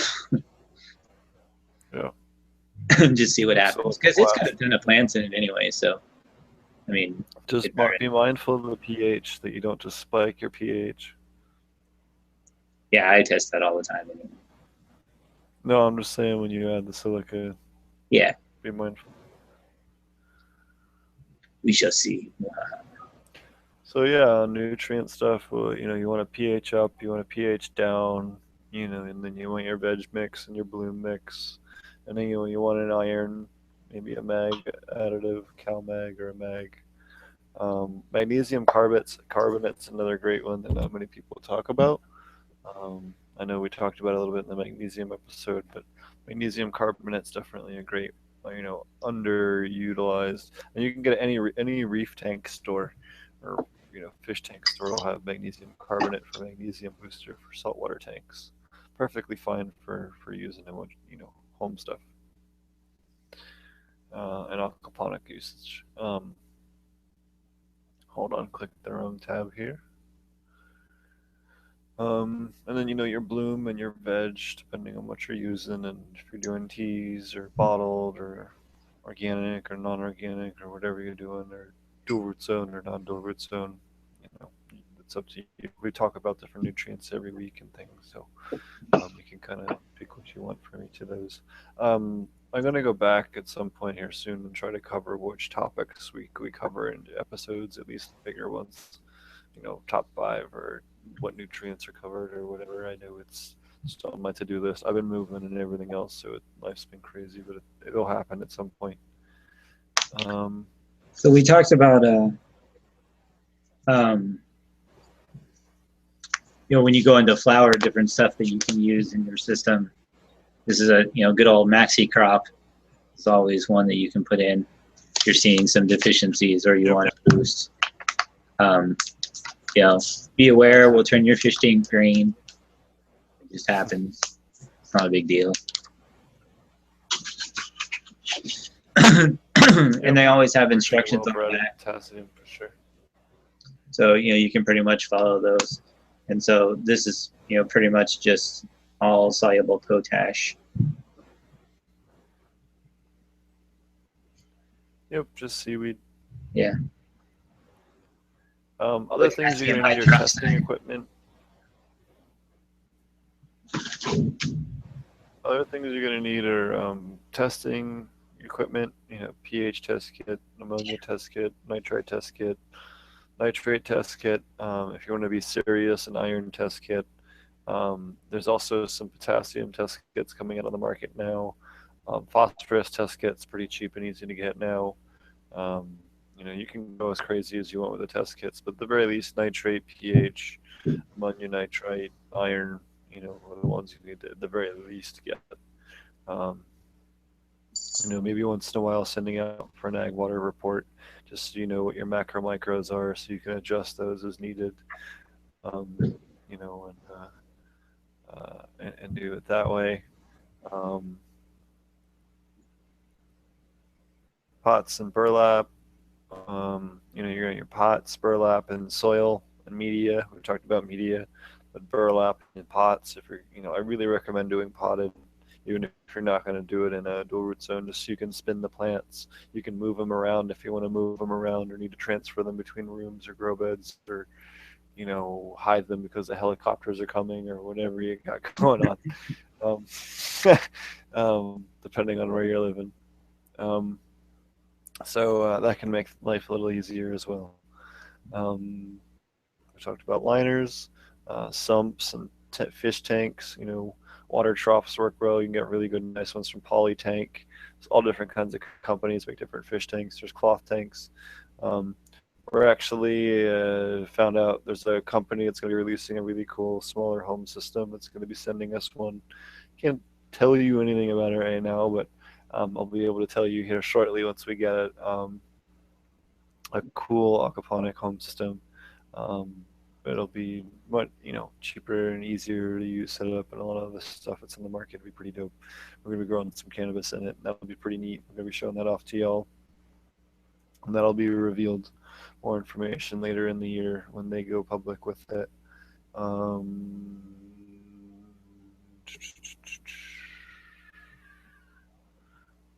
Yeah, with that. What else for fish tanks? Pools, jacuzzis. They also make great fish tanks. Tubs make great fish tanks. Anything You I'm ever get forgetting? concerned about leaching Swimming on some of pools. those, like some of those cheaper hot tubs and stuff that are made out of? Not really. They're all fiberglass, and there's nothing really. If There's it's going to withstand high chlorine levels and peroxide, it's going to withstand fish poop. right. Yeah, Some somebody of the asked me plumbing because I fittings you didn't want to know. replace. But yeah, make sure there's no brass fittings or anything like that in the system. But that's about it. Seems like you'd be a pain in the butt to take part and find out. Yeah, sometimes also be mindful of your heater. Disconnect the heater for it. A lot of them have copper coils and copper plates inside to keep them antimicrobial. That's a big no-no with your plants and fish. So make sure that you go that route and do that. Make sure you disconnect that UV sterilizer as well. Make sure you disconnect that from a jacuzzi. You don't want to be running that. It will kill your microbes and screw up your zinc, your boron, and your manganese. I know I touched on it in at least one or two other episodes of the podcast. I'm just stoned and tired at this point in the day, trying to remember off the top of my head. But yeah, there's a hydroponic food production, did a bunch of stuff on why that's bad. So did Aquaponic Source. Did some blog posts on it in the laboratory as well. If you're interested in that. Filtration. So I'm a big fan of radial flow filters or settling tank filters over swirling filters. Swirl filters just don't have the same gallons per hour and don't work quite as well as radial flows or settling tanks. So depending on what type of filtration you're looking to do and what scale, if you're just doing something small, you don't need any kind of extra filtration. Just don't overfeed your fish. And then if you're doing a bigger system or a commercial system, you do need filtration. But just be mindful of something that's going to work efficiently for what you got. That's all. It's something that you can separate the waste out and either resell it or reuse it or brew it up later to make more nutrient solution for your flowering stuff. Using in your dual root zone and all as a base nutrient solution. And then as far as lighting, right now ceramic metal halide is kind of the best that there is out there right now. Since ceramic high pressure sodium. There's some really kick-ass LEDs out there. What else is there? Plasma is out there, although I don't really like that because it puts out UVC. Most fixtures do, which can be tricky. Induction's another great one. Long lifetime, better for veg than flower, but they do really good.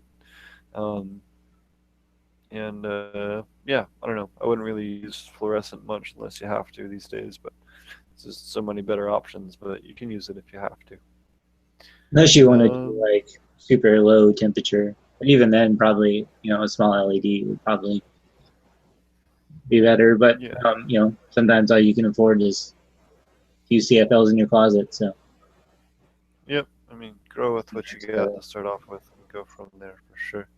I would say probably LEDs or, some sort of, like you were saying, CMH or metal halide, HVS, any of those quality ones would be fine. And, there's usually a lot of, at least here, I don't know about, and I'm sure down there in Humboldt, probably Colorado also, but there's usually a fair amount of grow lights available on Craigslist, where I would highly recommend that you buy it for the fixture and the ballast and replace the bulb. Most of the time they're all going to say, oh, it's a brand new bulb when it's probably been ran for like 5,000 hours or some shit. But bulbs, replacing the bulbs are pretty cheap. So, definitely consider that too if you're looking to go the more inexpensive route or, you can buy some pretty good used grow equipment and be able to just swap in new lights and have it work pretty well. So yeah, I would say that lighting is important. How you get it, not necessarily as important. So I have some cheap LEDs that I bought off of eBay that I like. They work really well. I'm running my indoor on it right now. Just know how much power they actually consume. I guess that's probably my one caveat to that is if you're going to buy LEDs, just understand how they work, and it's not just one light consuming one power. It's a whole bunch of lights linked together. So they try to tell you things like there's 600-watt lights when really they're only consuming like 250 watts total. So I think that the only power that is consumed is the only power that is turned into light energy. So if it's not consumed, it's not converted. So max power is really sort of garbage when it comes to LED. So compare actual LED wattage to the wattage of a different type of light, and you'll probably get a fairly good comparison on that. So that would be my advice if you're going to go the LED route. Is actual power consumption is what really matters. Absolutely. We had another question come in while we were doing this. Fish Guy Ganja says, I'm running an entirely organic input into the soil section of my DR setup. Is there really any point in me removing the plants from the system and flushing? It would be efficient or effective to just water from the fish tank with sugary fish water that is super low nitrates for the last 2 weeks of the plant's life.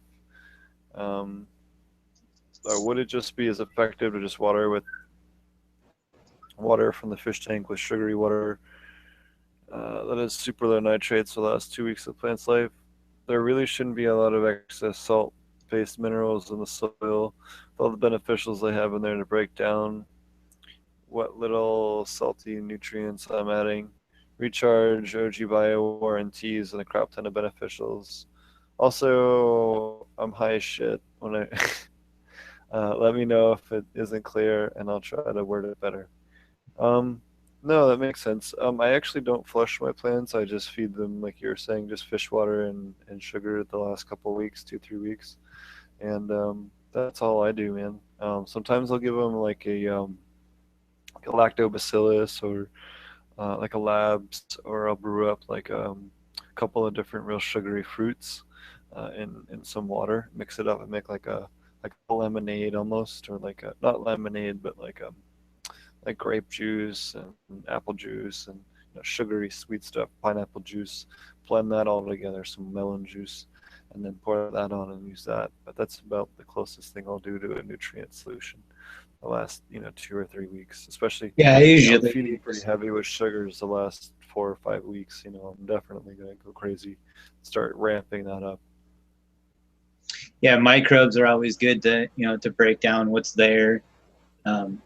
To switch over to feed, I would say more microbes or more often. I usually switch back and forth anyway between feeding microbes and then feeding essentially food for microbes, I guess. So, and I do the same thing in my my outdoor soil grow as well. So,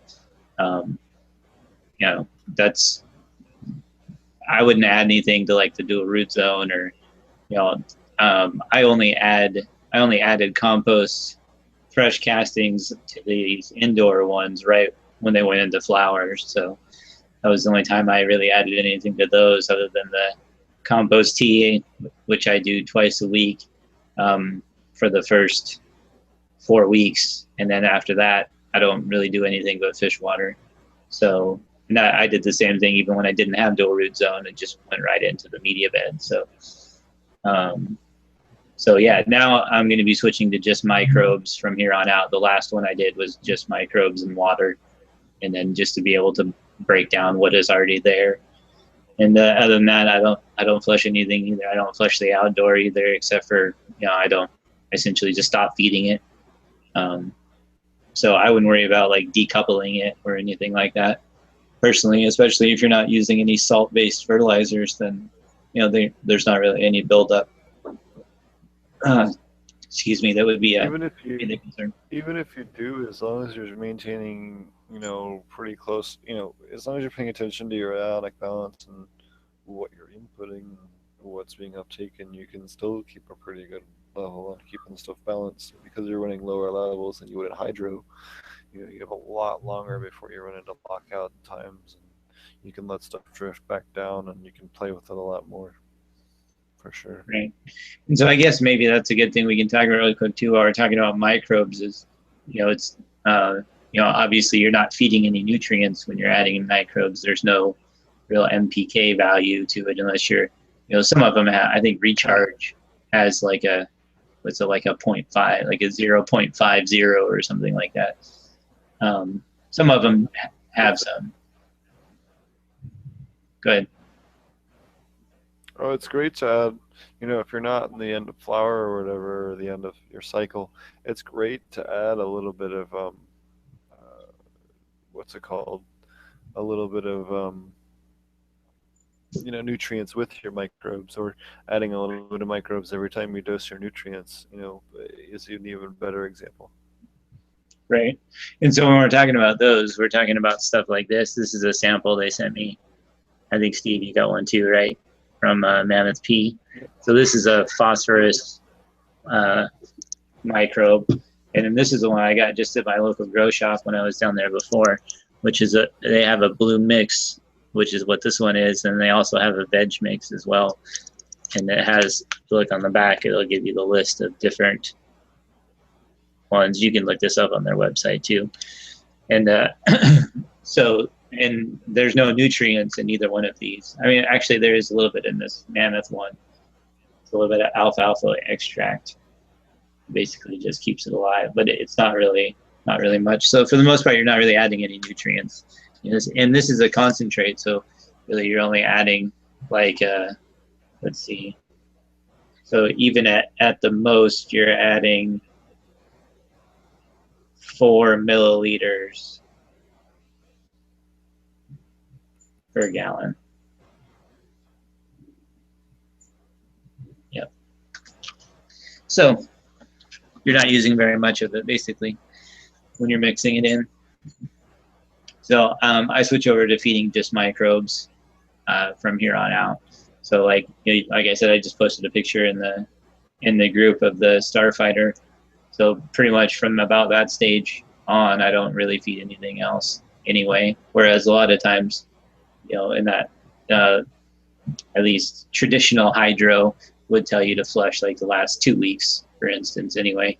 And those are the people that are using high amounts of salt and based fertilizers and stuff like that would see buildups and have it become an issue. But I don't think in organic probiotic like living soil or tendered living organics or whatever you want to call it for essentially living soil, using probiotic growing methods, I guess. I don't think that there's any reason to do a flush personally.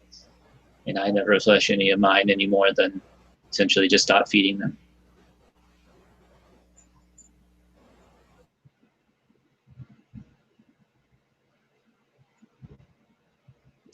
You got any other questions, Steve?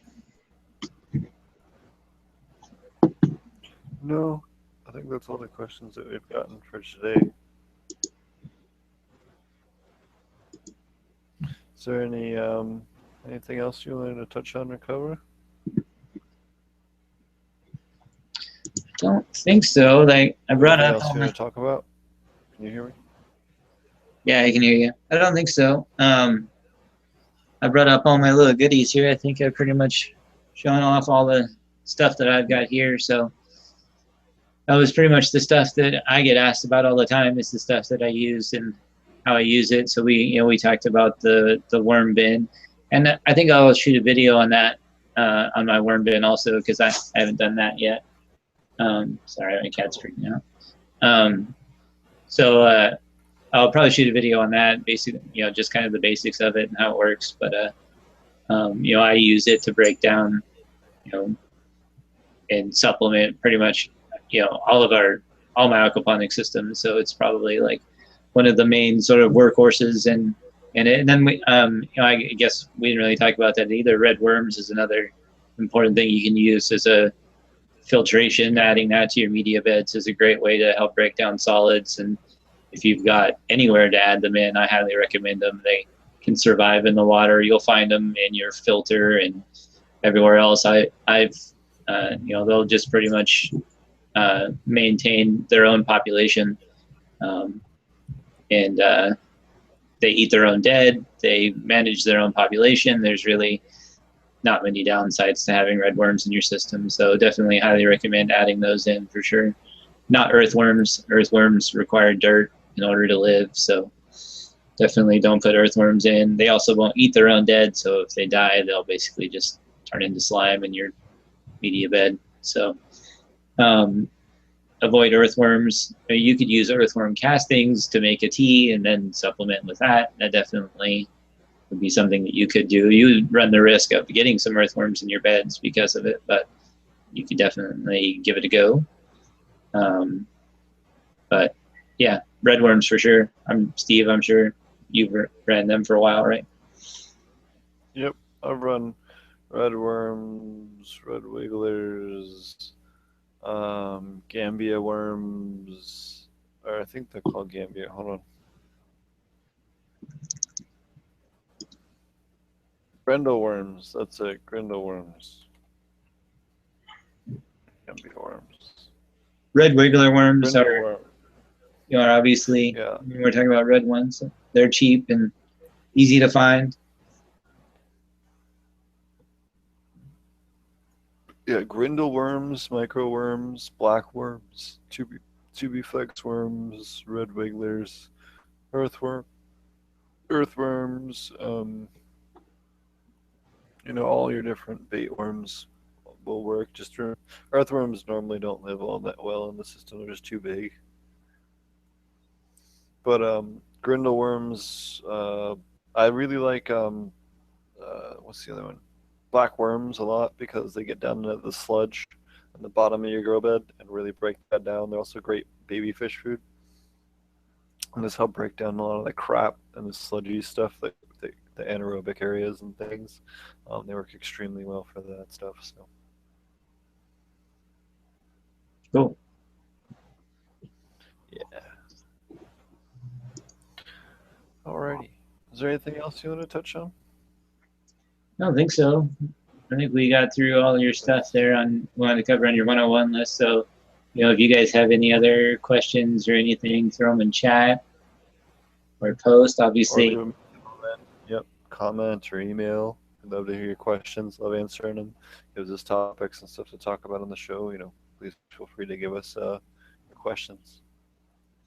Yeah, so you can always find this on YouTube. Obviously, Steve's channel is Ponics, the one we're live streaming on right now. Mine is AP Meds, so you can always check me out on there.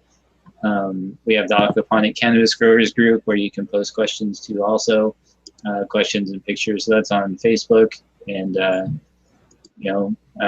so we post stuff on there periodically, just to share ideas and concepts. So you can always hit us up there. Yeah. Anything else you got, Steve? No, just a shout out to realgrowers.com and dudegrows.com for hosting us over there as well. Check out the website. My website's potentponics.com. You mentioned the YouTube channels, also Potent Ponics on Twitter. Whenever I post a channel and when the website's going to go, or the podcast's going to go up, it goes up on Twitter as well. So if you're looking to find out when they're going to happen, sometimes on short notice, just subscribe to the Twitter. I'm trying to think what else. You can email me at potentponics@gmail.com. Working on a bunch of different projects. If you happen to need help with a bigger aquaponic cannabis project, email Marty or myself, and we're happy to help. I think that's about it. I will have some different guests in the show. Vlad's going to be on the show a lot more often in the future. And that's about it. I think hopefully we'll have this gentleman from the Veterans Warriors group. What's it called again? Yeah, Weed for Warriors. Yeah, Weed for Warriors. Yeah, Weed for Warriors. They're out of Illinois, so they do have a medical program over there, and so obviously their focus is on helping the veterans. Everybody from the PTSD to extreme pain to any of those things. So we want to do everything we can to help those guys out, and had a great time on their podcast. And they have a Facebook group also, so I'll post that information as well. And try to lend. What's the name of their podcast and channel or the stuff that you're on? Let's give them a shout out. Let me look for it. Is they kind enough to have you over there? Let's make sure we mention them on our show.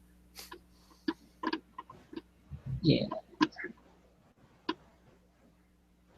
So we're broadcasting on the dysfunctionalveteransradio.net. And let's see, the name of their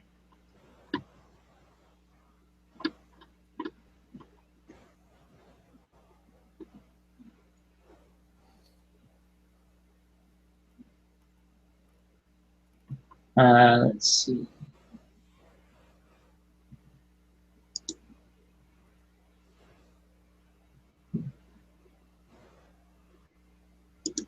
That's the one they sent me.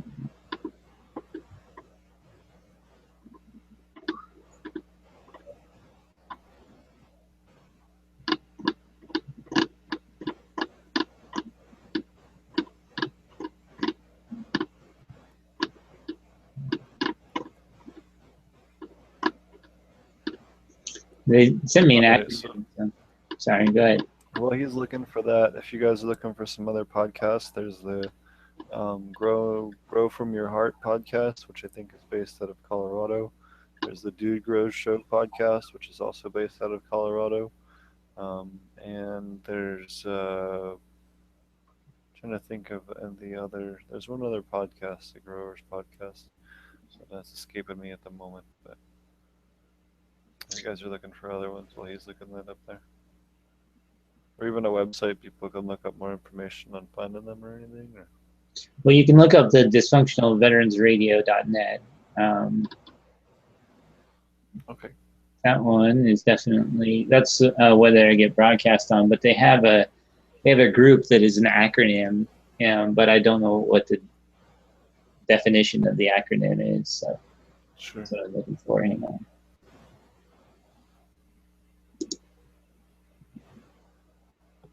No worries. But yeah, we're going to try and do some more collaborative stuff here in the future and bring some more cooler guests on, and we'll have some more interesting footage on and stuff like that in the future. So.